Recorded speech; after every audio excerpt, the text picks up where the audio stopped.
الحمد للہ رب العالمین والصلاة والسلام علی سید المرسلین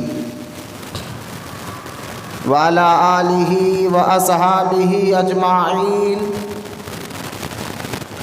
اما بعد فاعوذ باللہ من الشیطان الرجیم، بسم اللہ الرحمن الرحیم۔ ادعونی استجب لکم، آمنت باللہ صدق اللہ العلی العظیم۔ وقال اللہ تعالی فی شان حبیبہ الکریم، ان اللہ وملائکتہ یصلون علی النبی یا ایھا الذین آمنوا صلوا علیہ وسلموا تسلیما۔ اللہم صل علی سیدنا و مولانا محمد وعلی آلہ وصحبہ افضل صلواتک وعدد معلوماتک وبارک وسلم صلاۃ و سلام علیک یا رسول اللہ صلی اللہ تعالی علیہ وسلم۔ اما بعد، ہر تعریف اور بڑائی صرف اللہ تعالی کے لیے ہے، جو سارے جہان کا مالک ہے، مختار ہے، اور جو سارے جہان کا پالنہار ہے۔ میں اس بات کی گواہی دیتا ہوں کہ اللہ تعالی کے سوا کوئی عبادت کے لائق نہیں، وہ ایک ہے، اس کا کوئی ساتھی اور شریک نہیں۔ اور میں اس بات کی بھی گواہی دیتا ہوں کہ آپ کے ہمارے پیارے آقا اور مولا حضور النور رحمت کونین حضرت سیدنا محمد مصطفیٰ احمد مجتبیٰ صلی اللہ تعالی علیہ وآلہ وصحبہ وسلم اللہ تعالیٰ کے آخری رسول اور اس کے برگزیدہ بندے ہیں۔ اللہ تعالیٰ حضور اکرم نور مجسم رحمت عالم صلی اللہ تعالی علیہ وآلہ وصحبہ وسلم پر، اہل بیت، صحابہ اکرام، تابعین اور تبع تابعین، اولیاء امت پر قیامت تک بکثرت رحمتیں اور برکتیں نازل فرماتا رہے، آمین۔ محبت سے ایک بار درود پاک پڑھ لیجئے۔ اللہم صلی علی سیدنا و مولانا محمد معدن الجود والکرم علی آلہ وبارک وسلم صلاۃ و سلام علیک یا رسول اللہ صلی اللہ تعالی علیہ وسلم۔ اما بعد، معزز سامعین، نوجوان ساتھیوں، السلام علیکم ورحمۃ اللہ وبرکاتہ۔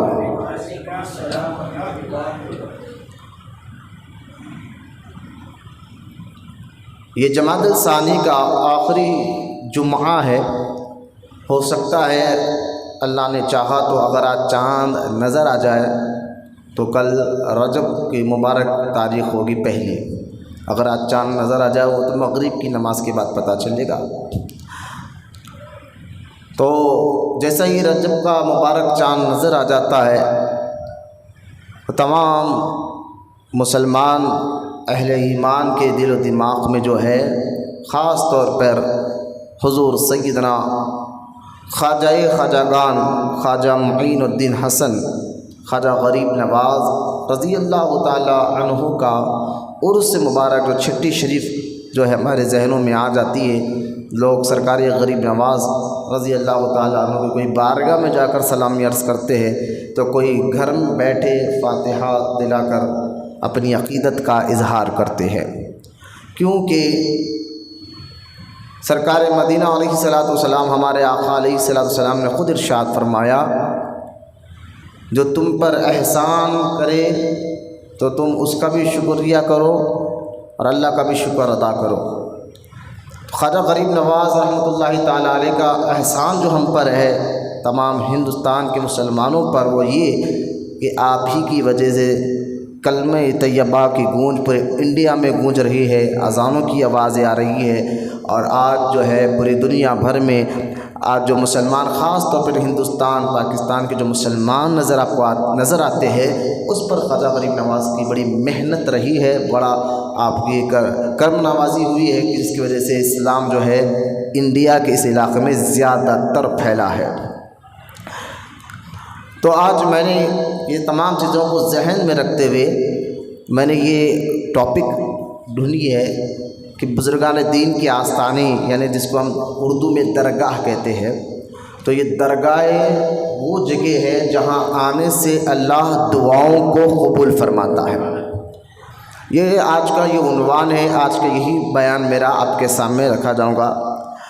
تو پہلے میں آپ کو قرآن حدیث کی روشنی میں دعا کے فضائل بتاؤں گا، اس کے بعد کن جگہوں پر اللہ تعالیٰ دعاؤں کو قبول فرماتا ہے، وہ کون سی جگہ ہے جو قرآن نے، حدیث نے واضح طور پر اشارہ کر بتا دیا، تو وہ جگہوں کا بھی ذکر میں آپ کے سامنے کروں گا۔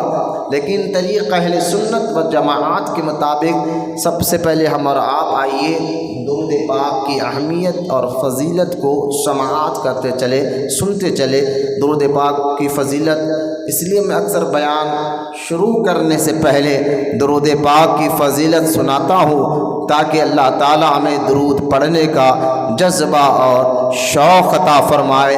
درود پاک کے بے شمار فضائل ہے، سنیے حدیث پاک جو جامع ترمذی باب الصلاۃ، جہاں امام ترمذی نے درود و فضائل کے بارے میں حدیثوں کو جمع کیا ہے، ترمذی شریف کی اس کتاب سے یہ حدیث پاک میں آپ کے سامنے رکھا ہوں۔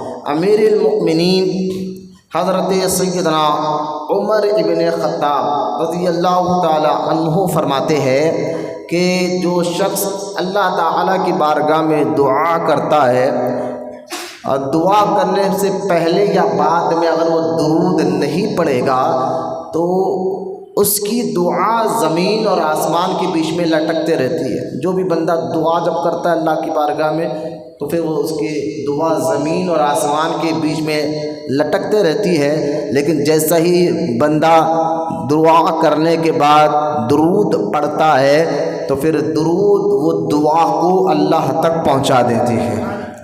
تو جب بھی آپ نے دیکھا ہوگا مسجد کے اہل سنت کے جتنے مساجد ہیں، جب بھی امام جب بھی دعا کرتا ہے یا تو پہلے یا تو بعد میں درود پہلے پڑھتا ہے، دعا کرنے سے پہلے تو بھی درود پڑھتا ہے اور دعا کرنے کے بعد بھی درود پاک بہت سے علماء پڑھتے ہیں۔ اس کی یہی وجہ ہے کہ جو دعا کی جا رہی ہے وہ اللہ کی بارگاہ تک پہنچ جائے اور اللہ ہماری دعاؤں کو قبول فرمائے۔ تو پتہ چلا جامع ترمذی کی یہ حدیث پاک سے کہ دعا جو اللہ تعالیٰ تک اگر آپ پہنچانا چاہتے ہیں تو درود پاک ایک ذریعہ ہے، وسیلہ ہے آپ کی دعاؤں کو اللہ تک پہنچانے کا۔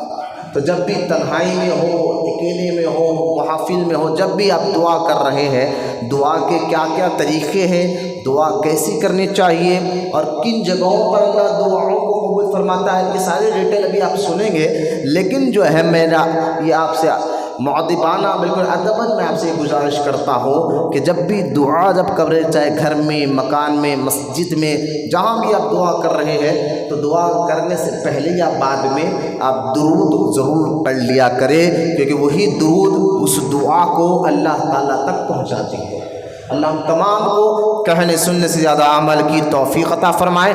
آئیے محبت سے ایک مرتبہ درود پاک پڑھیں، سمجھ کر اللہم صلی علی سیدنا مولانا محمد معادن الجود والکرم وعلی آلہ وبارک وسلم صلاۃ و سلام علیک یا رسول اللہ صلی اللہ تعالی علیہ وسلم۔ جیسا کہ میں نے ابھی بتایا کہ آج کا میرا یہ ٹاپک ہے درگاہ یعنی بزرگان دین کے آستانے دعا قبول ہونے کی جگہ ہے۔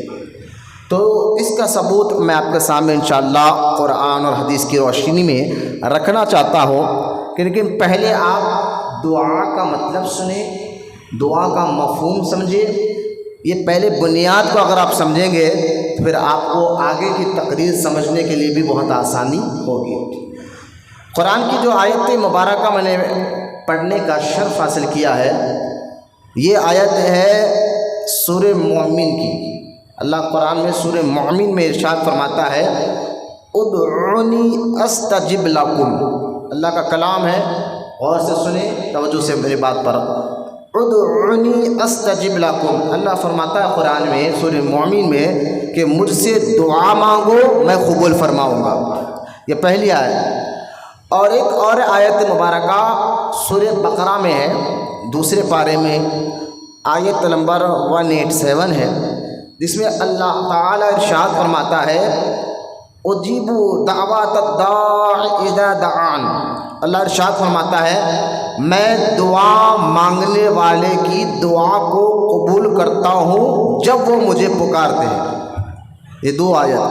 ایک اور آیت مبارکہ جو یہ آیت بھی سورہ مومن کی ہے، جس میں اللہ تعالیٰ ارشاد فرما رہا ہے یہ آیت جو ہے نا، میں نے دو آیت بتائے، ایک آیت میں فرماتا اللہ کہ تم مجھ سے دعا مانگو میں قبول فرماؤں گا، اور دوسری آیت میں اللہ ارشاد فرماتا ہے جو مجھ سے دعا مانگتے ہیں میں ہر دعا کو قبول کرتا ہوں جب مجھے پکارتے ہیں۔ یہ دو آیت ہے۔ اب تیسری آیت پاک ہے، دیکھیے اللہ تعالیٰ ارشاد فرماتا ہے ان الذین یستکبرون ان عبادتی سیدخلون جہنم داخرین، اللہ ارشاد فرماتا ہے جو لوگ میری عبادت سے تکبر کرتے ہیں ان قریب جہنم میں جائیں گے ذلیل ہو کر۔ اب یہاں جو آیت میں، یہ آیت بھی سورہ مومن کی ہے، جس میں اللہ فرماتا ہے یستکبرون، جو لوگ، بے شک جو لوگ میری عبادت سے تکبر کرتے ہیں۔ تکبر آپ سمجھتے، تکبر دو چیزوں پر بولا جاتا ہے، متکبر تکبر، کہ اگر سامنے والے کو ذلیل سمجھنا، سامنے والے کو گھٹیا سمجھنا، ذلیل سمجھنا، یہ تکبر ہونے کی نشانی ہے۔ اس کے اندر تکبر ہے کہ سامنے والے کو ذلیل سمجھ رہا ہے، غلط۔ اور دوسری نشانی تکبر ہونے کی یہ ہے، متکبر آدمی جس کے دل میں تکبر ہوتا ہے، متکبر آدمی کبھی سچ کو قبول نہیں کرتا، اس کی مزاج ہی نہیں کہ سچ کو، حق بات کو، سچ بات کو، حق بات کو وہ قبول نہیں کرتا۔ تو متکبر، تکبر کرنے والے کی ایک پہچان یہ بھی ہے وہ سچائی کو جلدی، حق بات کو جلدی قبول نہیں کرتے۔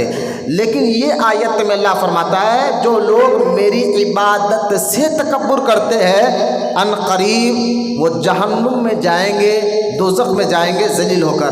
تو اس آیت میں جو اللہ ارشاد فرماتا ہے یستکبرون، جو میری عبادت میں، تو یہاں عبادت سے مراد جو ہے نا، یہاں علماء فرماتے ہیں، مفسرین فرماتے ہیں جو لوگ میری عبادت سے تکبر کرتے ہیں، تو اللہ فرماتا ہے یہاں عبادت سے مراد دعا ہے۔ جو لوگ دعا نہیں مانگتے اللہ سے، تو دعا جو نہیں مانگتے اللہ ان کو قرآن میں متکبر کہہ رہا ہے۔ اے بچے بیٹا باہر دیکھ رہے کچھ کام ہے تو جا کے آ جائے، ٹھیک ہے، ایسا دیکھ لیتے مت بیٹھو، جاؤ میاں دیکھو، بول کے بھیجاؤ لوگ کو، اللہ مسجدوں کا ادب عطا فرمائے، مسجدوں سے محبت عطا فرمائے۔ تو یہاں یہ آیت مبارکہ میں جو ہے، جو اللہ فرماتا ہے جو تکبر کرتے میری عبادت سے، یعنی دعا نہیں مانگتے اللہ سے، تو جو اللہ سے دعا نہیں مانگتے وہ اللہ پاک کہتا ہے وہ متکبر ہے، تکبر اس کے دل میں ہے۔ اکثر آپ نے وہابیوں کو، بدعقیدوں کو دیکھا ہوگا، اللہ ہمیں پہلے تو ان کی صحبت میں جانے سے بچائے، ان کے ساتھ رہنے سے بچائے، ان کے پیچھے نماز پڑھنے سے اللہ ہماری حفاظت فرمائے۔ لیکن آپ دیکھیں زیادہ تر بدعقیدہ وہابی جیسے ہی نماز پڑھتے سلام کے بعد فوراً اٹھ جاتے ہیں۔ یہاں کے وہابی تو پھر بھی سلام پھیر لے کے سنت وغیرہ پڑھتے ہیں۔ عرب اور مکہ میں تو میں نے، آپ جو لوگ عمرہ کر رہے ہوں گے، جو حج کے ہوں گے، دیکھا ہوگا فرض نماز پڑھتے ہی بھاگنا شروع کر دیا، اور سنت تو نوافل تو دور کی بات ہے، فرض پڑھے سلام پڑھتے ہی اٹھ کے چلے گئے۔ اور اکثر اہل سنت میں آپ نے مسجد میں دیکھا ہوگا، چاہے وہ فجر کی نماز ہو، ظہر کی نماز ہو، یا عصر کی نماز ہو، یا مغرب کی نماز ہو، یا عشاء کی نماز ہو، مسلمان اہل سنت کا جو امام ہوتا ہے وہ سلام پھیرتے کہ مختصر، بالکل چھوٹے انداز میں صحیح، لیکن دعا ضرور کرتا ہے۔ کیوں؟ کیونکہ جب دعا، اللہ خود کہتا ہے تم مجھ سے مانگو، اب مجھے بتائیے، جو اللہ پر ہم یقین رکھتے ہیں الحمدللہ، اللہ تو ہر چیز کا جاننے والا، قدرت رکھنے والا، طاقت رکھنے والا، ساری کائنات کو جس نے بنایا ہے وہی رب ہے جو پورے سب کو دیتا بھی وہی ہے، سب سے واپس لیتا بھی وہی ہے. تو لہٰذا ہم جب اس سے دعا مانگتے ہیں تو خود اللہ پاک خوش ہو کر اس کی دعا کو قبول فرماتا ہے. تو اس آیت مبارکہ سے ان معلوم ہوا دو آیتوں سے کہ اللہ تعالیٰ کی بارگاہ میں دعا کرتے رہنا چاہیے، کیونکہ دعا جو ہے جیسے کہ اب آئیے، میں یہ تو قرآن کی آیت میں نے آپ کے سامنے بتایا، اب یہاں میں احادیث بتاتا ہوں جو ترمذی پاک میں بھی ہے، ترمذی شریف میں بھی ہے، ابن ماجہ میں بھی ہے، ابن حبان میں بھی ہے، المستدرک امام حاکم نے بھی ان کو روایت فرمایا ہے. وہ حدیث سنیے، اللہ کے رسول صلی اللہ تعالیٰ علیہ وسلم ارشاد فرماتے ہیں، اللہ تعالیٰ کے نزدیک کوئی چیز دعا سے بزرگ تر نہیں. اللہ تعالیٰ کے نزدیک دعا سے کوئی چیز بزرگ تر نہیں. مطلب کیا ہے؟ دعا جب کوئی اللہ کی بارگاہ میں بندہ مانگتا ہے تو اللہ تعالیٰ اس دعا کو بھی قبول فرماتا ہے اور دعا کرنے والے کو بھی عزت عطا فرماتا ہے. اصل میں ہمارے ذہنوں میں آج کل جو ہو گیا ہے کہ دین کی اہمیت اور عزت جب تک ہمارے ذہنوں میں تھی تو مسلمان کی بھی عزت اللہ تعالیٰ نے دنیا میں برقرار رکھا تھا. آج ہمارا حال وہی ہو گیا ہے. اگر اس کی ایک مثال میں آپ کو دے کر سمجھاتا ہوں کہ اگر کوئی مشین آپ اپنے گھر خرید کر لائے اور اس کو آپ کام کر رہے ہیں اس مشین کے ذریعے، چاہے وہ کپڑے سینے کی مشین ہو، کسی قسم کی مشین ہو، کام کر رہے ہیں، اچانک آپ نے اس مشین کو پھینک دیا یا تول میں ڈال دیا. کسی پوچھنے والے نے پوچھا، بھائی آج آپ جو ہے اس کو پھینک کیوں دے رہے ہیں، تول میں کیوں ڈال رہے ہیں؟ تو آپ کہیں گے، جناب جب تک یہ کام کر رہی تھی میں اس کی عزت کر رہا تھا، اس کو حفاظت سے رکھ رہا تھا، اب یہ خراب ہو چکی ہے، اب اس کی کوئی اہمیت نہیں ہے. تو کوئی چیز مشین اگر خراب ہو جائے، بیکار ہو جائے، تو اس کو یا تو پھینک دیتے ہیں یا تول میں ڈال دیتے ہیں. اسی مثال کو ذہن میں رکھے کہ مسلمانوں کا حال یہ ہو گیا ہے، جب تک مسلمان اللہ پر توکل کرتے تھے، رسول پاک علیہ السلام کی تعظیم اور عزت اور دین کا محبت، اسلام سے محبت، شریعت سے محبت کرتے تھے، تو آپ دیکھ لیجئے مسلمان ہر زمانے میں اللہ ان کو عزتوں سے، دنیا میں بھی عزت سے نوازتا تھا اور آخرت میں بھی عزت سے نوازتا. تو جب تک وہ لوگوں نے دین کی اہمیت کو سمجھا مسلمانوں نے، اس وقت تک ان کی عزت رہی. اور جب سے ہمارے اندر فلمیں، ڈراموں کے ذریعے یا سیاسی مزاج کے ذریعے جیسے ہم دین سے دور ہو رہے ہیں، دین کی اہمیت کو ہماری نہیں، میں اکثر مسلمانوں کی بات کر رہا ہوں، میں کسی پر تانا نہیں دے رہا ہوں، لیکن جب سے مسلمان دین کی اہمیت کو گھٹا رہا ہے، معاذ اللہ اس کو عزت نہیں دے رہا، اس کی اہمیت نہیں دے رہا ہے، تب سے مسلمانوں کی عزت بھی دیکھیے دو کوڑی کے برابر ہو گئی ہے. جس طرح وہ ایک مشین کی کوئی اہمیت نہیں، جب خراب ہو جائے تو جب بھی مسلمان اللہ اس کے رسول کا نافرمان ہوتا ہے، پھر دیکھیں وہ مسلمان دنیا اور آخرت میں رسوائی اٹھاتا ہے، پریشانی اٹھاتا ہے. تو خیر، پہلے زمانے میں آپ نے دیکھا ہوگا گھروں میں دروازے جو تھے، گھروں کے دروازوں کی ایک بات مجھے یاد آ گئی تمہارا. پہلے زمانے میں آپ نے دیکھا ہوگا تو ایک ساگوان کی لکڑی کے دروازے ہوتے تھے اور دروازے کے باہر دو کنڈیاں لگے ہوتے تھے، ایک چھوٹی والی ایک بڑی والی. ایک چھوٹی والی کنڈی رہتی تھی، اکثر مسلمانوں کا گھروں کی بات کر رہا ہوں میں، زیادہ تر آپ کو یہ جو بڑے ساگوان لکڑی کے دروازے ہوتے تھے اور دروازہ کھٹکانے کے لیے آج تو بیل ہے، فون ہے، اس دور میں کہاں بیل تھا، کہاں فون تھا.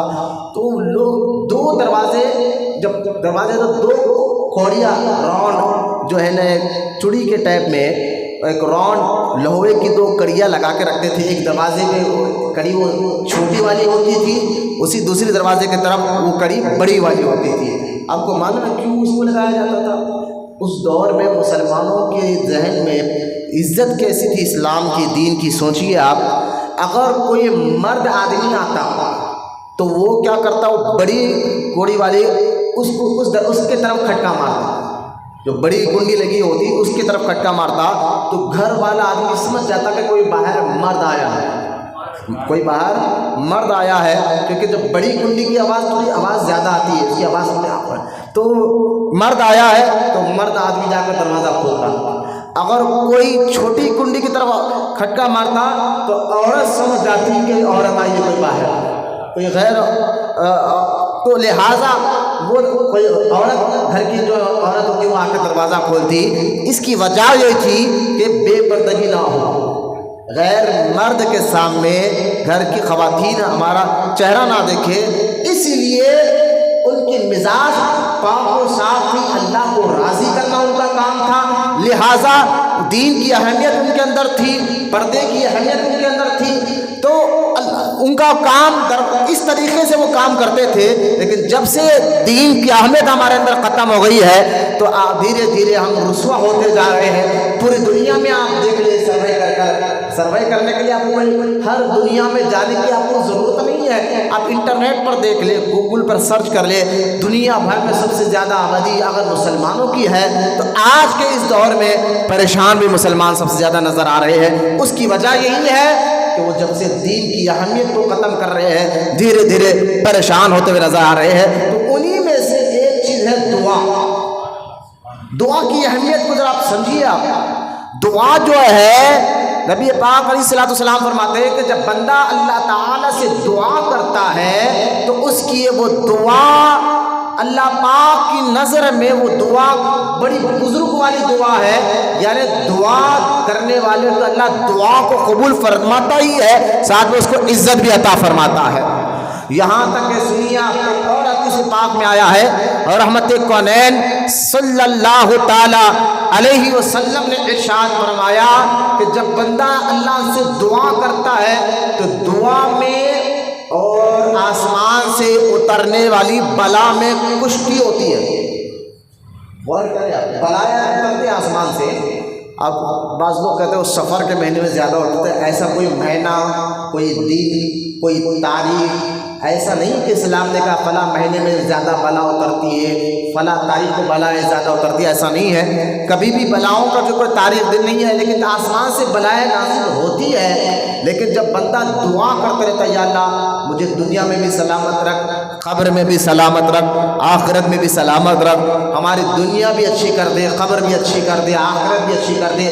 جب بندہ اللہ تعالیٰ سے بار بار دعائیں مانگتا رہتا ہے تو یہ دعا جو ہے نا، اگر وہ جو آسمان سے بلا اتری ہے اس بلا میں اور آپ کی مانگی گئی دعا میں کشتی ہوتی ہے، دعا بلاؤں کو روکتی ہے۔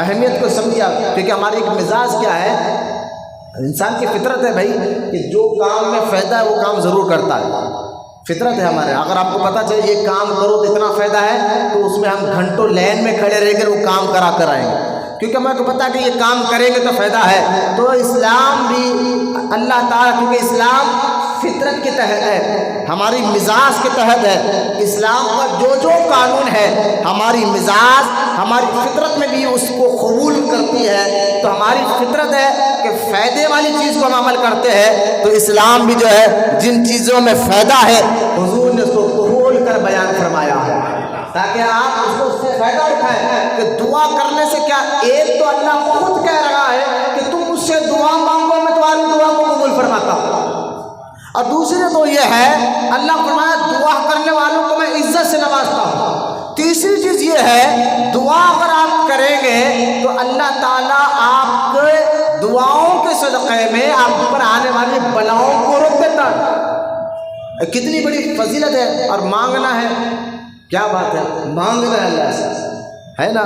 اکثر جو ہے ہم کسی سیٹ کے پاس جاتے ہیں مانگنے کے لیے، تو میں کہتا ہوں سیٹ پھر بھی کنجوس ہو سکتا ہے، دے یا نہ دے اس کی مرضی ہے، لیکن جو کائنات بنانے والا رب ہے وہ خود کہہ رہا ہے تم مجھ سے مانگو میں ضرور عطا فرماؤں گا۔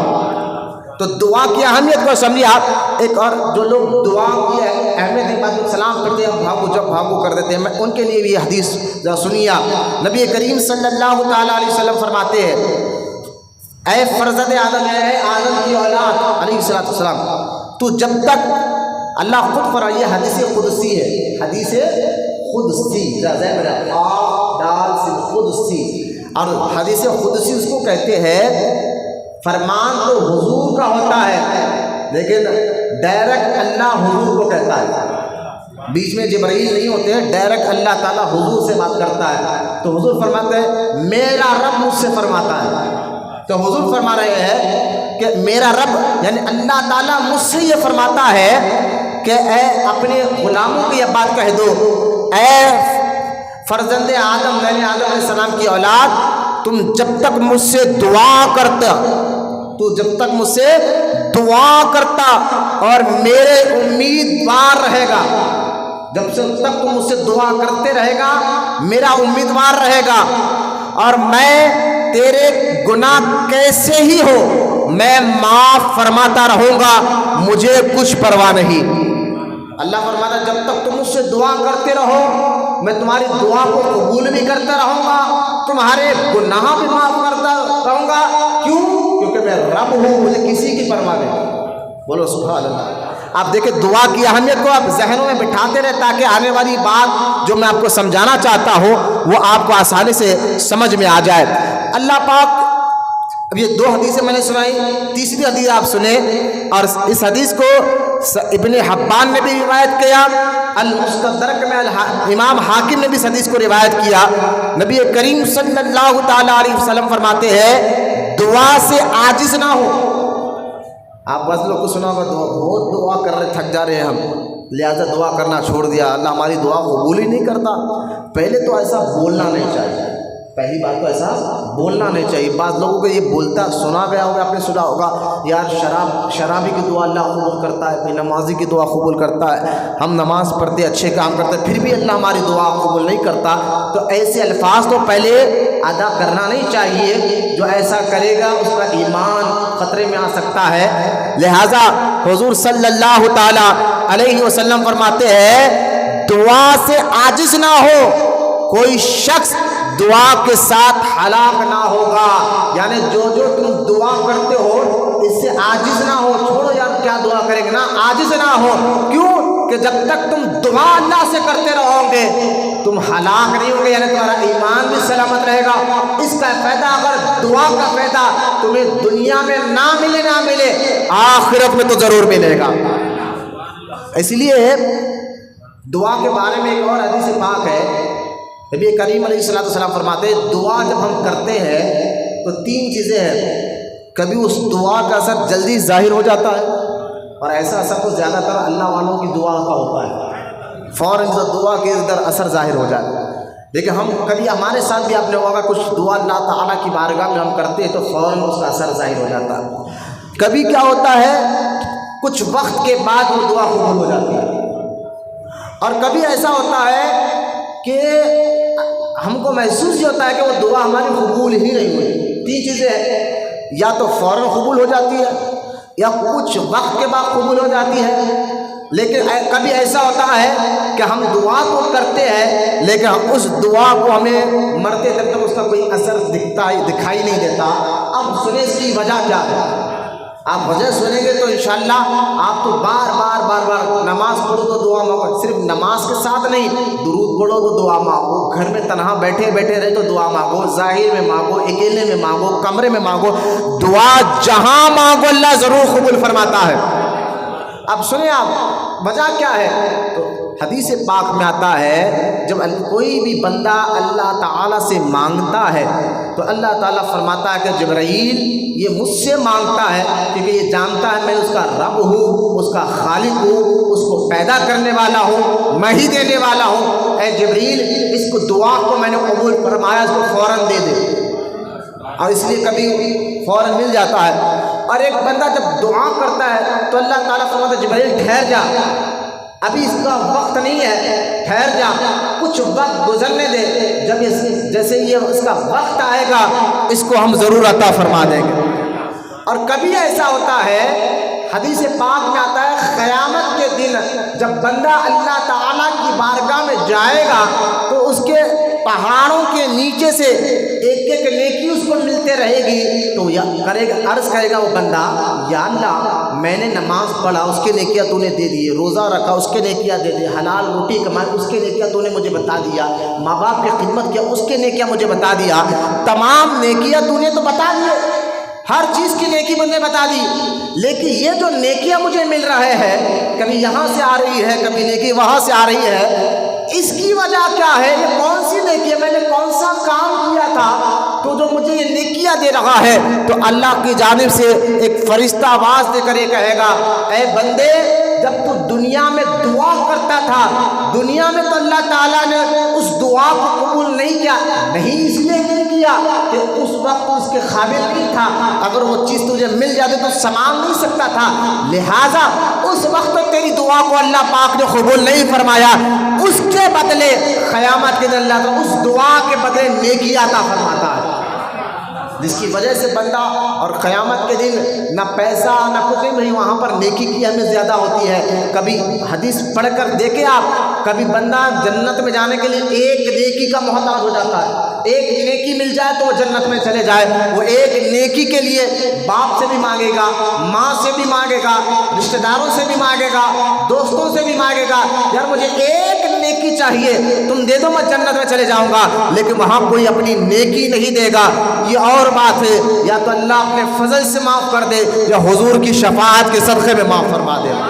لہذا اب سوچیں نیکی کی اہمیت قیامت میں زیادہ ہوتی ہے، تو حدیث پاک میں آتا ہے کہ جب بندے کو نیکیاں ملتے رہیں گے تو اللہ پاک فرمائے گا، جب تم مجھ سے دعا مانگا کرتا تھا زمین پر، میں نے اس دعا کو آخرت میں تجھے نیکی عطا فرمائی، وہ بندہ عرض کرے گا، یا اللہ کاش دنیا میں میری کوئی دعا قبول نہیں ہوتی اور آج آخرت میں نیکیاں ہی نیکیاں مجھے ملتے رہتے۔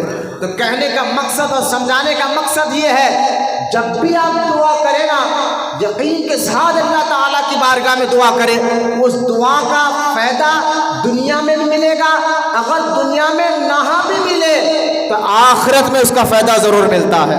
یعنی دعا ضرور عبادت ہے، عبادت کا مغز ہے دعا، اور دعا اللہ کی بارگاہ میں نیکی بن کر جایا کرتی ہے۔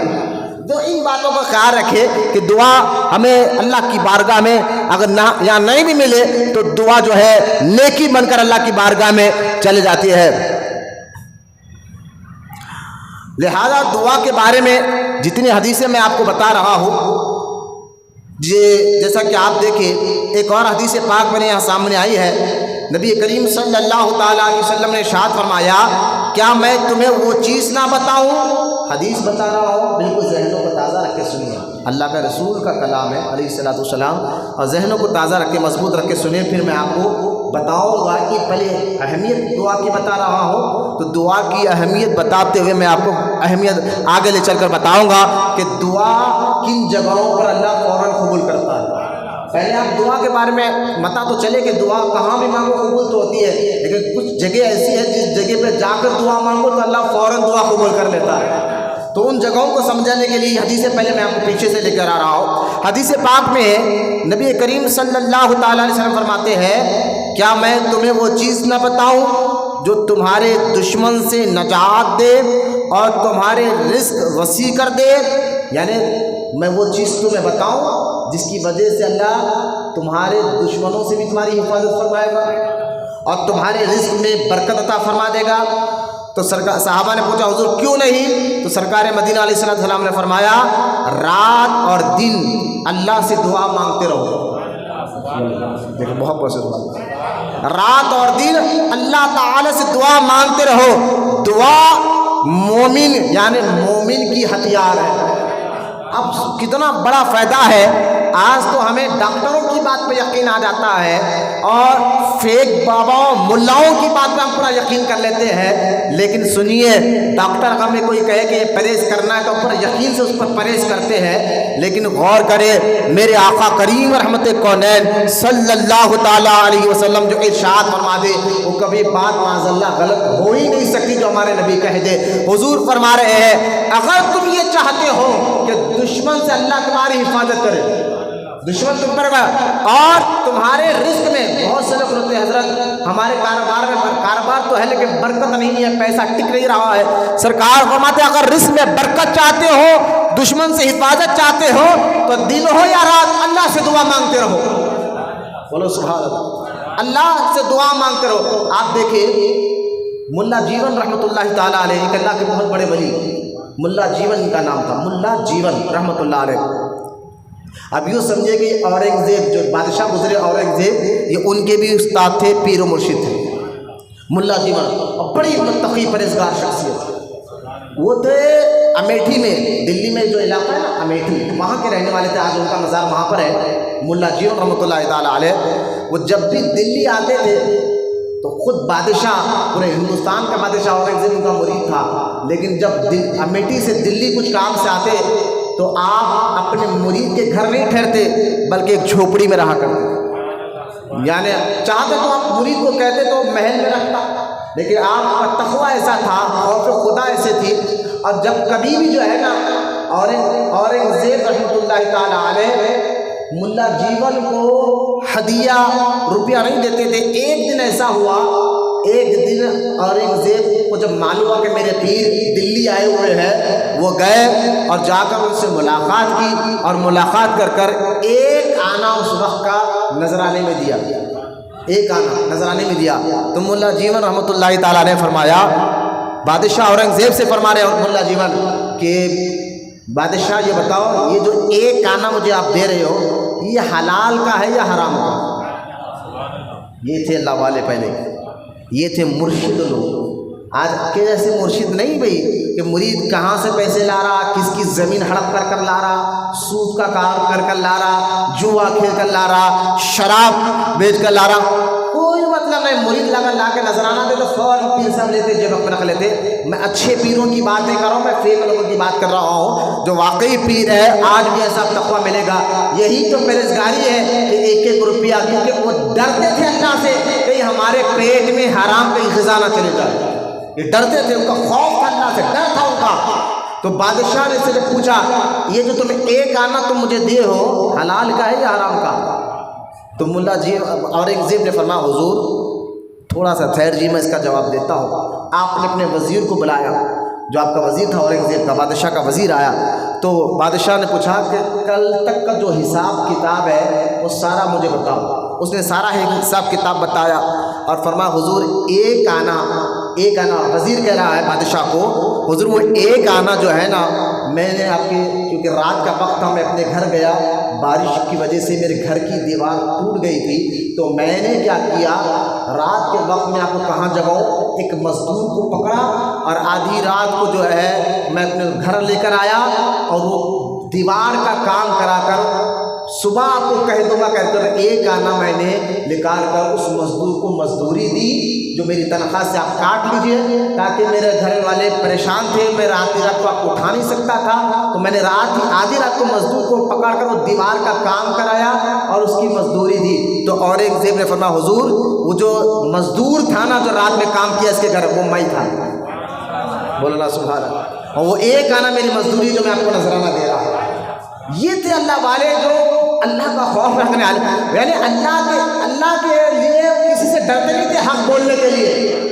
آج نہیں ہے بھائی کہ آپ کو لیڈروں سے ڈر کر بولو، ایک لیڈر صاحب آ کے کہنے لگے بھائی وہابیوں کو مت بولو، ارے بھائی کیوں نہ بولو، تم اپنے الیکشن میں جو ہے کرسی کے لیے فلاں پارٹی کا نام لے کر کھل کر بولے، ہاں، اور ہم بولے تو لڑائی کی بات ہے۔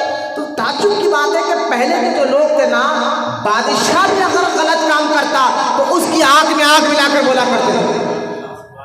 آپ چاہے غوث اعظم کو پڑھیے، چاہے غریب نواز کو پڑھیے، کتنے بزرگوں کے بارے میں۔ تو ملا جیون رحمۃ اللہ تعالیٰ علیہ کے دور میں ایک واقعہ ہوا، میں دعا کی اہمیت پر آپ کو یہ واقعہ سنا رہا ہوں تاکہ آپ کو پتہ چلے۔ حدیث میں حضور نے کیا فرمایا، دعا اہل ایمان کا ہتھیار ہے۔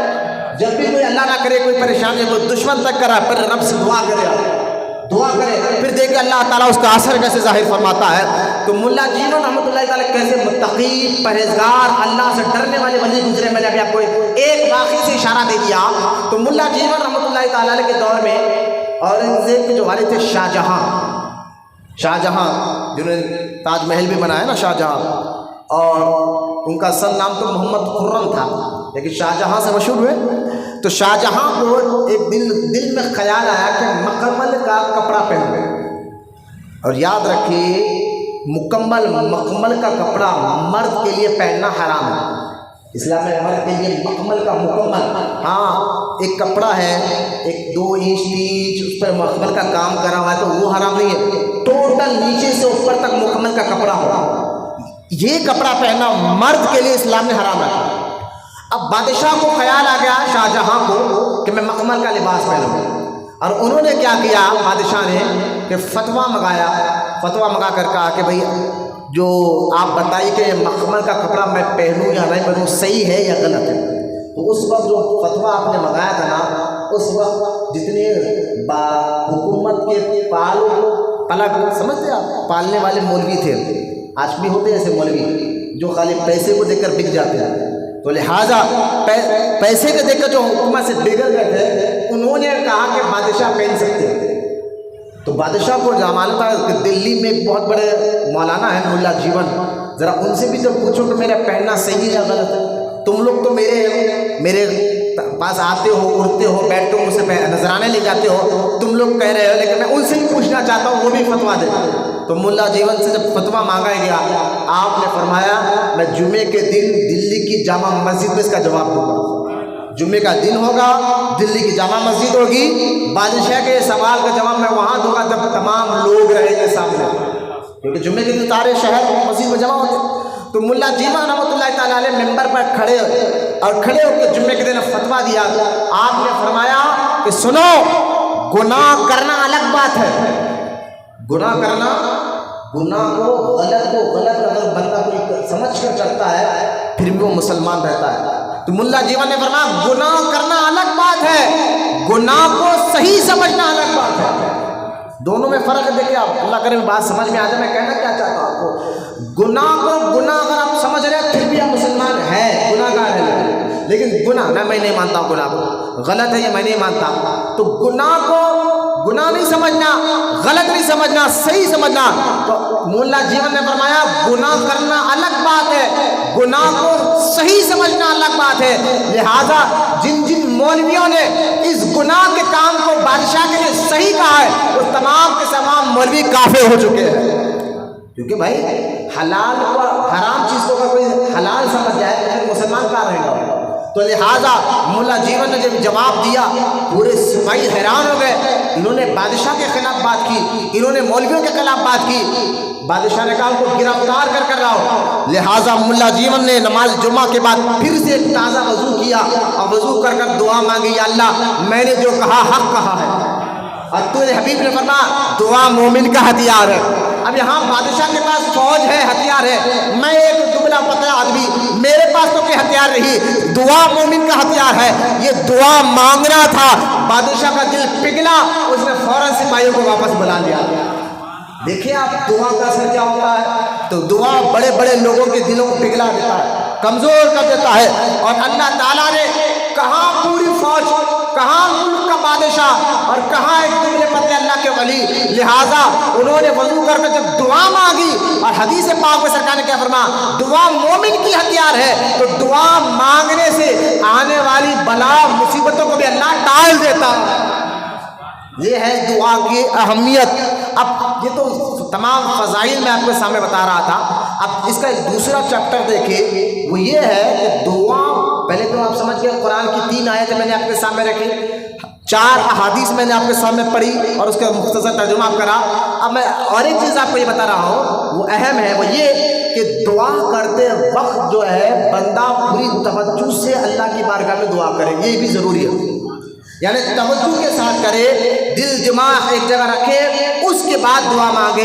یہ بھی ہمارے اندر آج کے دور میں دیکھا جا رہا ہے کہ امام صاحب دعا کرتے ہیں، کوئی گھڑی کی طرف دیکھتا ہے، کوئی آسمان کی طرف دیکھتا ہے، کوئی ادھر دیکھتا ہے۔ ارے بندے، اس کو ہوش میں لا کر کہنا کیا کر رہا ہے، ارے آمین تو کہہ رہا ہو، ارے بھائی آمین کہہ رہا ہے، لیکن یہ تو سمجھ کہ مانگ کس سے رہا ہے اور کس کے سامنے آمین کہہ رہا ہے۔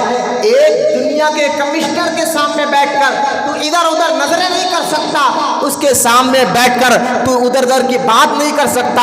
اگر ایک دنیا کا انسان کمشنر، ہم عزت دیں گے، اس کو اللہ نے عزت دی ہے، لیکن بتائیں اس کے سامنے بیٹھ کر تم ادھر ادھر نظریں نہیں کرتے، اگر کرو گے تو کہے گا تم میرے پاس بیٹھنے کے لائق نہیں ہے، وہ آپ کو اپنے آفس سے نکال دے گا۔ تو لہٰذا تمہیں اتنا تو خوف ہے، اتنا اچھی طرح تمہیں یاد ہے کہ کمشنر کے سامنے کیسے بیٹھنا ہے، سرکل کے سامنے کیسے بیٹھنا ہے، SI کے سامنے کیسے بیٹھنا ہے، اور اللہ کے سامنے کیسے بیٹھنا، اتنا یاد نہیں ہے۔ لہٰذا غور کرے، سب سے زیادہ عزت کا حقدار اللہ کی ذات مبارکہ ہے۔ جب بھی دعا کرے بالکل دل کو بھی سنبھالے، نظروں کو بھی سنبھالے، اور سنبھال کر اللہ کی بارگاہ میں دعا کرے تو اللہ جو توجہ کے ساتھ اللہ کی بارگاہ میں دعا کرتا ہے ان کی دعا کو اللہ ضرور قبول فرماتا ہے۔ آپ کبھی سمجھیں اس بات کو؟ جب امام صاحب دعا کر رہے، مثال کے طور پر کر رہے ہیں امام صاحب دعا، ربنا آتنا فی الدنیا حسنۃ وفی الآخرۃ حسنۃ وقنا عذاب النار، کیا کہہ رہا ہے امام صاحب اللہ کی بارگاہ میں؟ یا اللہ ہماری دعاؤں کی، یا اللہ ہماری دنیا بھی اچھی کر دے، ہماری خبر بھی اچھی کر دے، اور ہماری آخرت بھی اچھی کر دے۔ اب رہے کیا گیا بتائیے دعا میں؟ یعنی یہ دعا اتنی بڑی ہے، ربنا آتینا فی الدنیا، یہ دعا ہے تو چھوٹی سی، لیکن ساری چیزیں اس میں آ گئی، پوری چیز اس میں آ گئی، دنیا بھی آ گئی، خبر بھی آ گئی، آخرت بھی آ گئی۔ تو ایک بندہ امام دعا کر رہا ہے، پیچھے بیٹھنے والے مقتدی جب آمین کہہ رہے ہیں، آمین کا مطلب سمجھ رہے ہیں کیا ہے؟ آمین جو آپ کہتے ہیں، آمین کا مطلب ہوتا ہے ایسا ہی ہو۔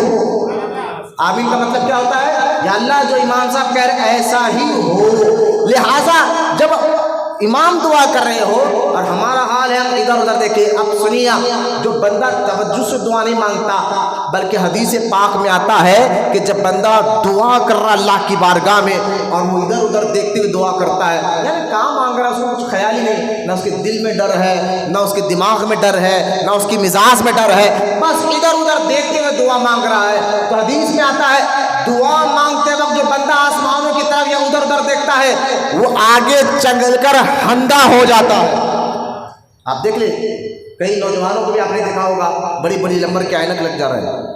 میں ان کو یہ نہیں کہہ رہا ہوں معاذ اللہ کہ انہوں نے ایسا کیا ہوگا تو ایسا ہوا ہوگا، نہیں، ہم بدگمانی بھی نہیں کر سکتے کسی کے اوپر، کوئی کمزوری کی وجہ سے بھی ہو سکتا ہے، لیکن حدیث میں کیا آیا ہے، دعا کے وقت ادھر ادھر اگر کوئی دیکھے گا تو وہ ہندا ہونے کے پورے چانس ہیں، وہ آگے چل کر اس کی بینائی کمزور ہو جائے گی۔ تو لہٰذا جب بھی دعا یا امام صاحب کر رہے ہو یا آپ اکیلے میں اللہ کی بارگاہ میں دعا کر رہے ہو، بالکل کانسنٹریٹ یعنی بالکل توجہ کے ساتھ دل دماغ کو ایک جگہ رکھ کر یہ سوچتے ہوئے اللہ کی بارگاہ میں دعا مانگے کہ ہم کس سے مانگ رہے ہیں، اور ساتھ میں یہ بھی ذہن میں رکھے کہ جس سے ہم مانگ رہے ہیں وہ بے نیاز ہے، وہ قدرت والا ہے، وہ ہر چیز عطا فرما سکتا ہے نا، ہر چیز دے سکتا ہے۔ بتائے اللہ، اگر کوئی ایک مثال اکثر دیتا ہو کہ اگر کسی راجا کے پاس جا کر، ہے نہیں بس سمجھا رہا ہوں، کہ کسی بادشاہ کے پاس جا کر گئے کہ راجا صاحب مجھے 2 روپے دیجیے، تو بادشاہ کہے گا یہ میرے دربار کا ادب نہیں ہے، مجھ سے تو 2 روپے مانگتا ہے۔ ارے بھائی بندے مانگ رہا ہے تو کروڑوں مانگ، میں کروڑوں دے سکتا ہوں، یہ میری حیثیت ہے۔ تو لہٰذا جب بھی اللہ سے مانگو نا، ایسے اس انداز میں مانگو، وہ ساری کائنات کا مالک و مختار ہے۔ وہاں جا کر حالانکہ ہاں حضور نے فرمایا ہے اگر تمہارے جوتے کی رسی بھی ٹوٹ جائے یہ بھی اللہ سے مانگو، یعنی چھوٹی سی چھوٹی چیز بھی اللہ سے مانگو، اور یہ سوچ کے مانگو کہ دینے والا مختار ہے، دینے والا خالق ہے، دینے والا مالک ہے، دینے والا قدرت والا ہے، دینے والا سب کچھ نواز سکتا ہے۔ ایسا نہیں یہ نہیں دے سکتا، یہ نہیں دے سکتا، ایسا نہیں ہے، سب کچھ مل سکتا۔ اب یہ ذہن میں خیال، ایک تو ادب ہونا چاہیے دعا مانگتے وقت، دل دماغ ادب میں رہنا چاہیے، دوسرا یہ خیال رہنا چاہیے میں رب سے مانگ رہا ہوں، یہ خیال رہنا چاہیے میں رب سے مانگ رہا ہوں، تیسرا یہ بھی خیال رہے کہ وہ ضرور سنتا بھی ہے اور دیتا بھی ہے، یہ خیال ہے۔ کچھ حدیث میں سرکار نے فرمایا جیسے تم گمان کرو گے اللہ ویسے تمہارے گمانوں کے قریب ہے، اور ہمارا گمان یہی ہے اللہ کریم ہے، جہاں وہ جبار ستار قہار ہے، وہ غفور بھی ہے، وہ رحیم بھی ہے، وہ ضرور ہماری دعاؤں کو قبول اور مقبول فرماتا ہے۔ تو یہ 3 چیزیں آپ سمجھ گئے، ایک دعا اللہ کی بارگاہ میں مانگتے رہنا چاہیے، 2 دعا مانگنے سے بلائیں ٹلتے ہیں، دعا مانگنے سے اللہ جو ہے رزق میں برکت عطا فرماتا ہے، دعا مانگنے سے اللہ تعالیٰ دشمنوں سے آپ کی حفاظت فرماتا ہے۔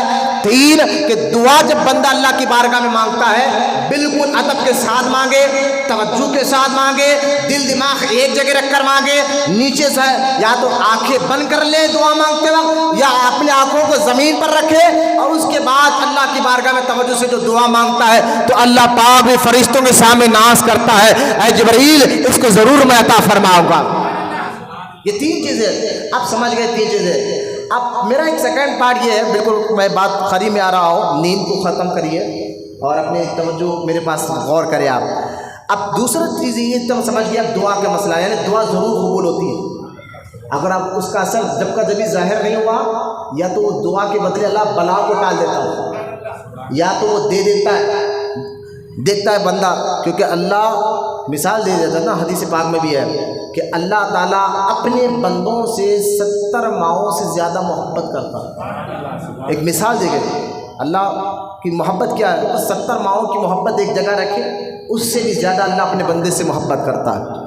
لہذا جب دعا بندہ رب کی بارگاہ میں کرتا ہے نا تو اللہ پاک دیکھتا ہے کہ یہ اس قابل ہے یا نہیں، دے دوں تو سنبھالے گا یا نہیں سنبھالے گا، کیونکہ ہر چیز کا جاننے والا اللہ تعالیٰ ہے۔ اگر وہ قابل ہے تو دے دیتا ہے، قابل نہیں ہے تو اللہ کیا کرتا ہے، اس کے بدلے، اس دعا کے بدلے اللہ اس کے بلاؤں کو ٹال دیتا ہے، اس کی مصیبتوں کو ٹال دیتا ہے۔